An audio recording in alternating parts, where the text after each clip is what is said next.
did. Well, it's my pleasure now to introduce Reverend Eleesabeth Hager, and she comes to us from the Unity of San Francisco, just across the bay. And she has many varied professions. She is now an interfaith hospice and bereavement counselor and chaplain. So one quote that she had that I wanted to read: one heart at a time, and in each moment, our consciousness and actions matter. Yeah. So thank you for that, and we're very happy to have you here today.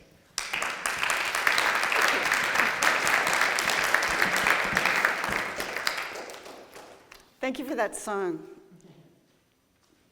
My grandmother's hands sort of came to me. She made pies. Oh, it was just a natural thing for her. And I'm reverberating here. How's that? What's going on? There, okay. All right, well, it's an honor to be here today. Thank you. And thank you to Reverend D in Absentia for thinking of me. It's lovely. I came here to speak about a larger issue than the notion of mothering that was created in 1908 by Woodrow Wilson, Mother's Day, to honor the sacrifice that mothers made for their children, which is indeed true. But the adventure I have for you today is something ancient and a little bit deeper. It's to expand the view of Mother's Day to mothering as a verb, because the world needs us to do that now. But first, I would like to take a moment and honor the mothers in the room. And if you're comfortable, I would like you to please stand.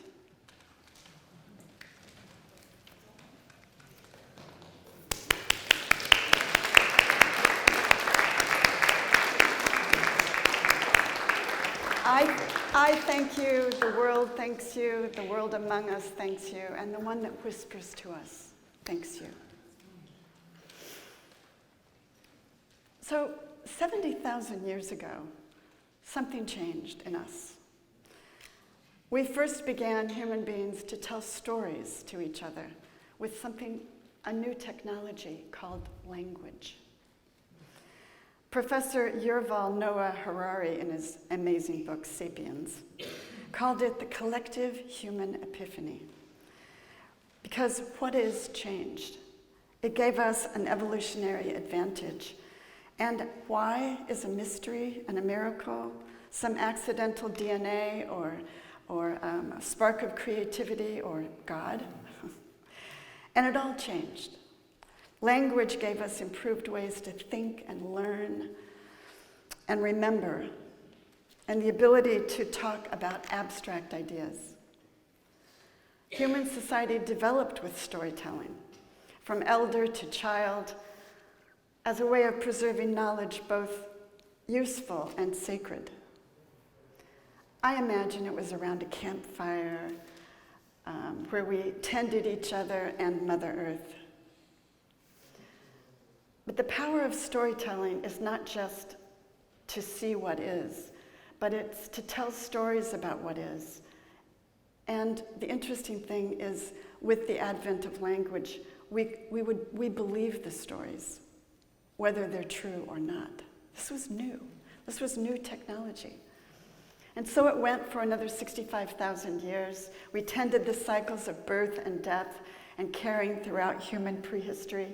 And for what we know about it is that these societies were very egalitarian. Women and men did what was needed.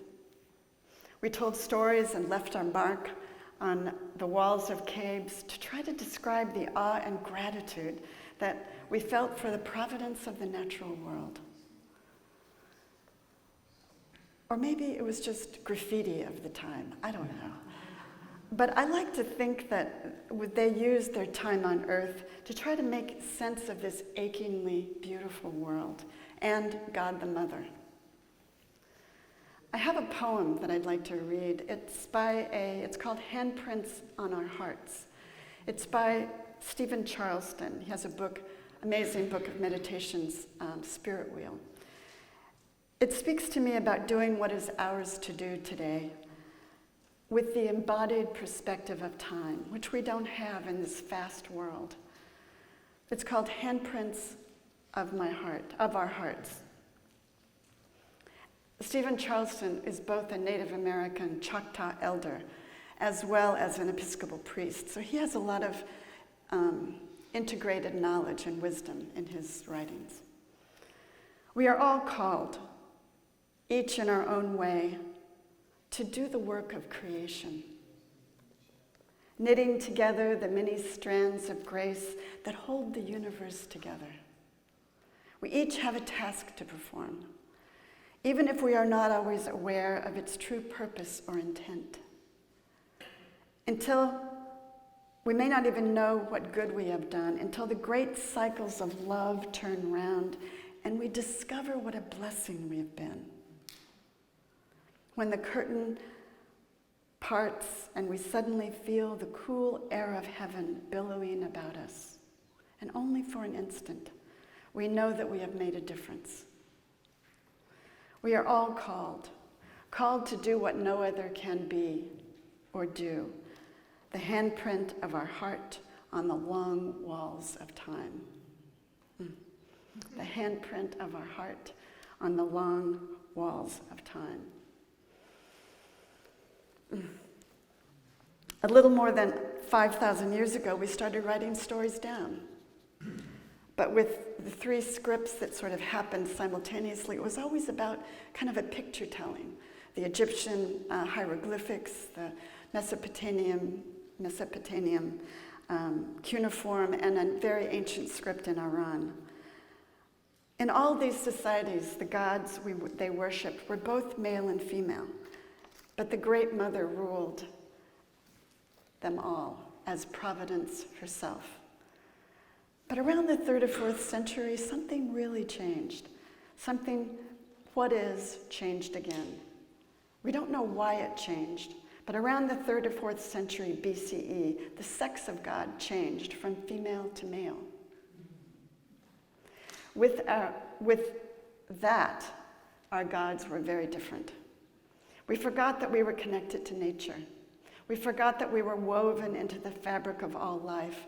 We forgot the universal and perennial principles that we are all one with creation. Some call this the great forgetting, the myth that we are separate.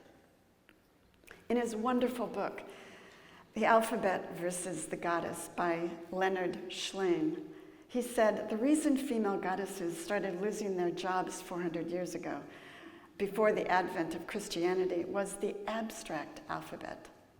This new alphabet allowed us to phonetically make up words. It was no longer a picture of a dog and the icon of a dog. We spelled out dog. Leonard Schlein was not just an amateur archaeologist, but he was a highly acclaimed surgeon from California Medical Center in San Francisco. He noticed the sex of God change in civilizations of the period, and that the power shifted to patriarchy and hierarchy. And he was curious. So he took brain scans of people telling stories and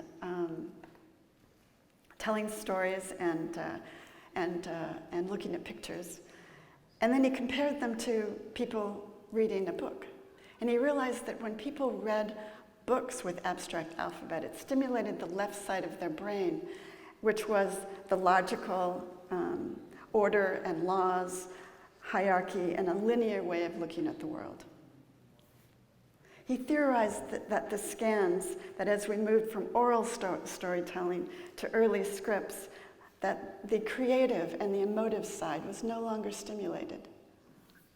And our collective brains changed. What is changed? And our gods did too. As similar alphabets spread to different cultures, we stopped looking at nature as something to be revered and tended.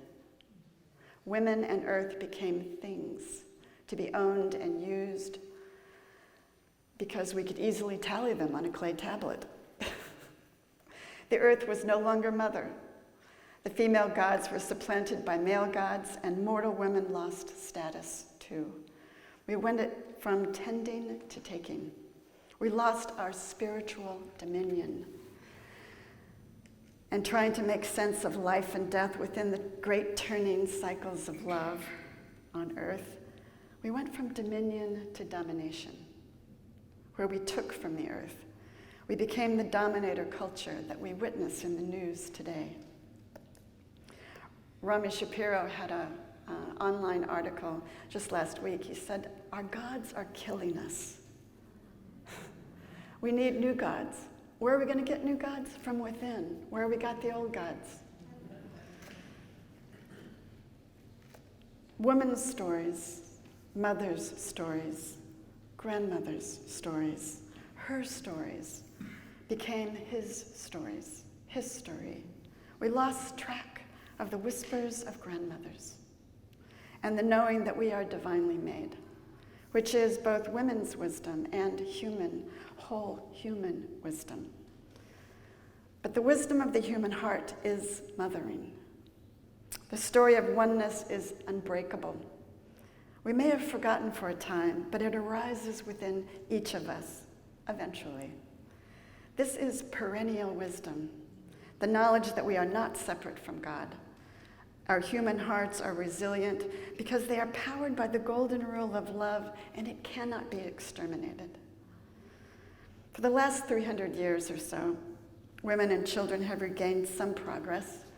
105 years ago, women got the vote in the United States after almost 100 years of campaigning for the constitutional amendment.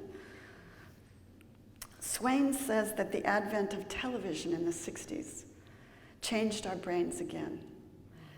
He thought that moving pictures of television was responsible for much of the society-wide progress in civil rights and women's rights.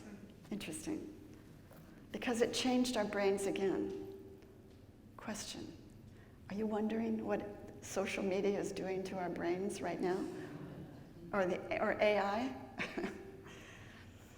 If you listen to mainstream news, you might despair, because our world today looks irredeemably broken. But news is only news because it is unusual. News is only news because it is unusual. The media amplifies dysfunction.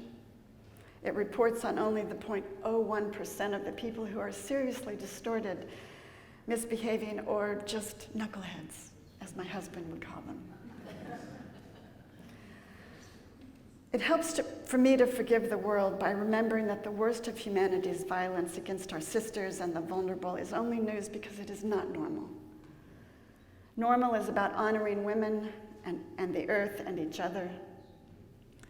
Early in my life, this forward movement would have been a bona fide spiritual bypass because I was raised as a Unitarian Universalist, very intellectual, by a businesswoman diva who explained early on in my life that life was not fair for smart women like me and us, and she explained that I needed to get over it and get on with my life.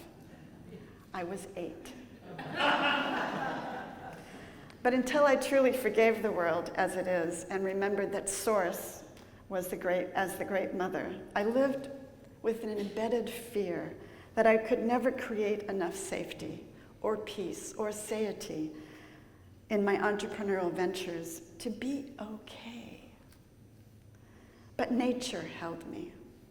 Even then, in my first profession as a landscape architect, I felt with the transcendentalists the tug of Emerson and Thoreau, nature's tug of hope for a wider and circular perspective. Is this not what a good mother does?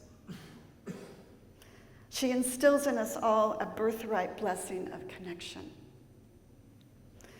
and a belief in us that we are part of a divine lineage to be drawn on in the inevitable human trenches of love, which we all move through, which I see every day as a hospice and grief chaplain. This ancestral grief of mine healed slowly as I heard through the nature and through the whispers of my grandmothers and my great-grandmothers speaking to me of perennial wisdom, which I would come to recognize as the 5 unity principles. The gift of the Christ mind is to forgive with a full heart and to go on with the business of being love in the world as it is.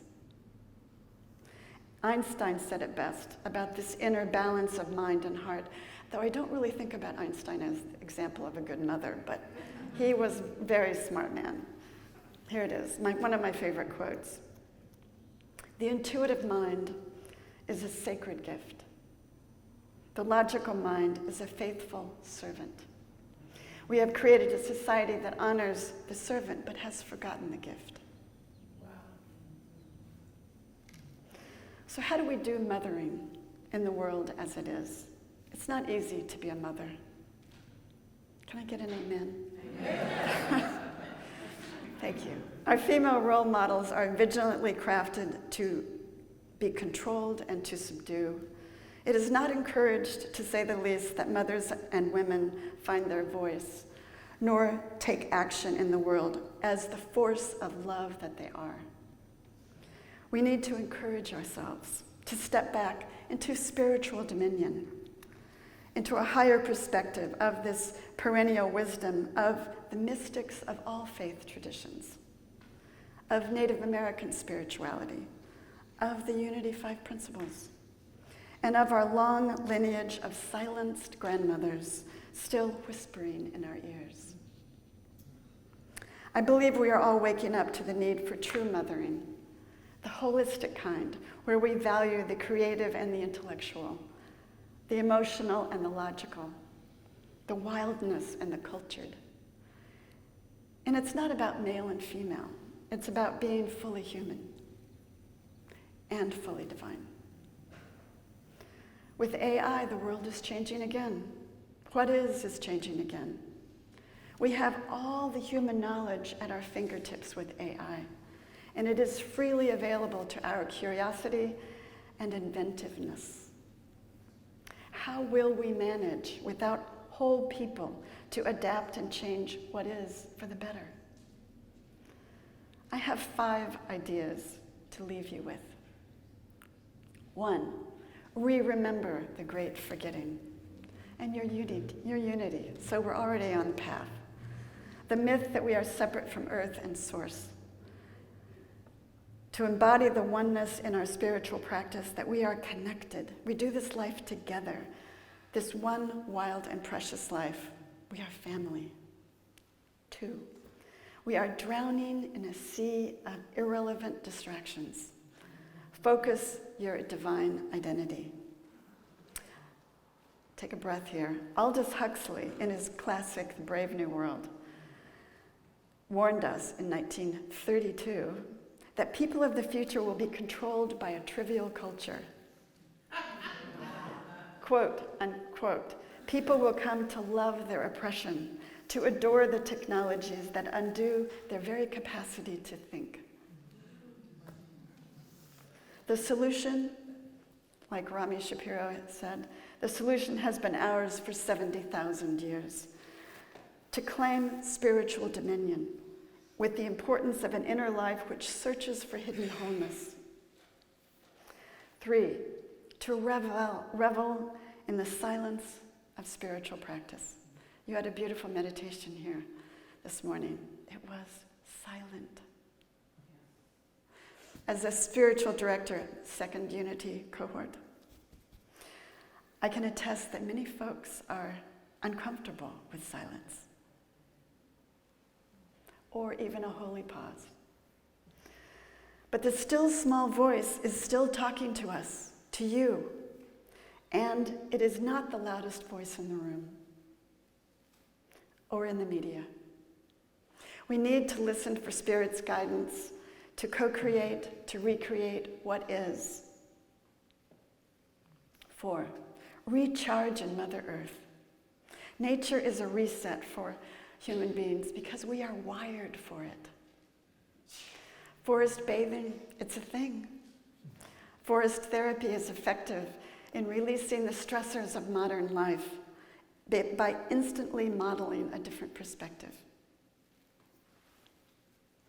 5, seek and support reciprocity. Find and support communities of reciprocity and wholeness. We are all part of the great cycles of love turning round, to quote Stephen Charleston again. If your relationship with yourself and others is not reciprocal, it's not love, it's something else. Lean back, find kinship, the kind that loves you back. In summary, mothering is to tell a better story. In the world of wholeness, not just self-sacrifice and denial, but of mutual self-care, which savors reciprocity. This is the great mother's eternal lesson. It is unbreakable because it is stress arises again and again from the human heart. Nature is the medicine that heals worlds. It is spiritual technology for our age. Let's tell her stories for a more caring and loving world that is connected not by force and domination, but by renewal and reciprocity. This Mother's Day is about honoring all mothering and the mothers in ourselves. It's about choosing in this moment and the next to be a tending culture, which appreciates mothering as a verb. Thank you.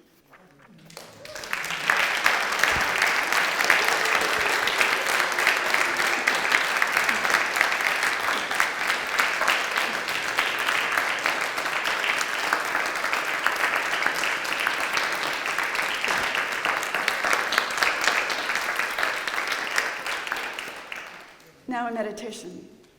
Does everyone have their spiritual technology? If you don't, just raise your hands and someone will come around and give you some choices. One black rock and one something joyous in your other hand. This is a meditation. Oh, can we have some...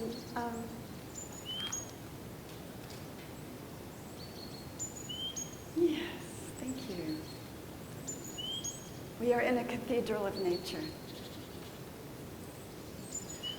I call this ritual the earthly dance of relatedness. I'm reverbing. Hello, hello.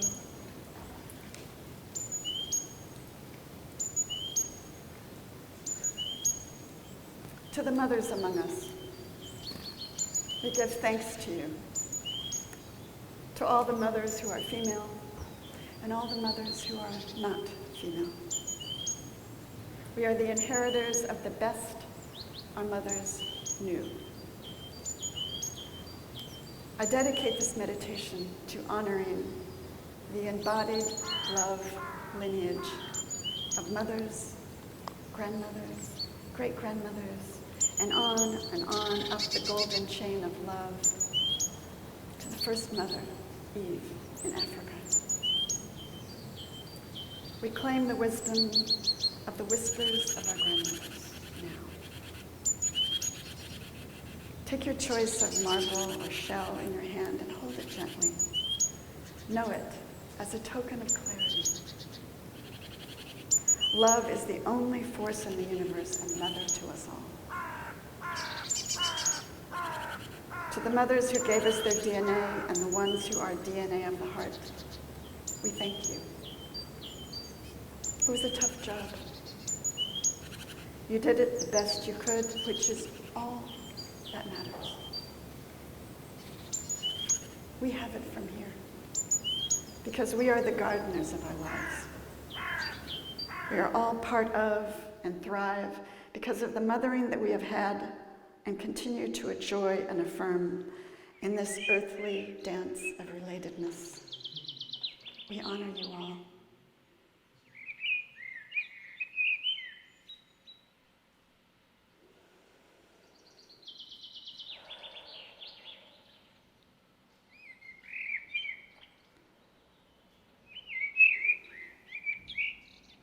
Now take the black polished stone in your other hand.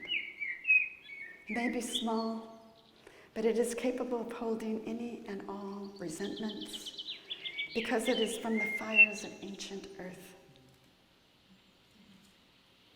It is our intention to release what anger, regret, and disappointment that is available to you to let go. Personally, I didn't have a perfect mother for me. I had a human mother. I suspect you did too. As this black stone is a stand for the good earth, it can take any negativity and reweave it into the fabric of life, better than you holding on to it. As we choose to release that which is no longer useful or supportive, we clear the path for joy and blessing. Release what is there for you. Please do so gently, no matter how large or small. Perhaps it's your own regret in the way of your one wild and precious life. Don't overthink it. Whatever came up for you, allow this stone to hold it for you.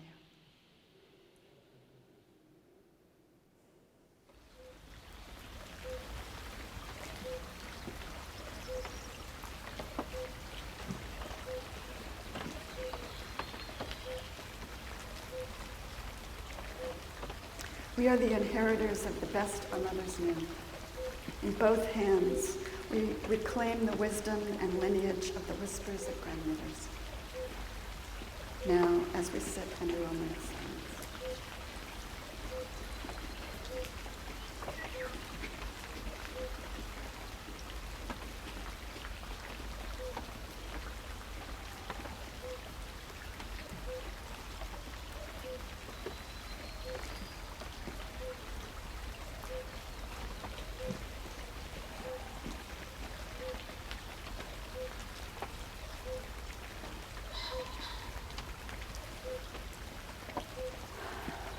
Please keep your token of clarity and blessing to remind you of the embedded gifts of mothering love that amplifies in you and from you into the world. But please release the black rock.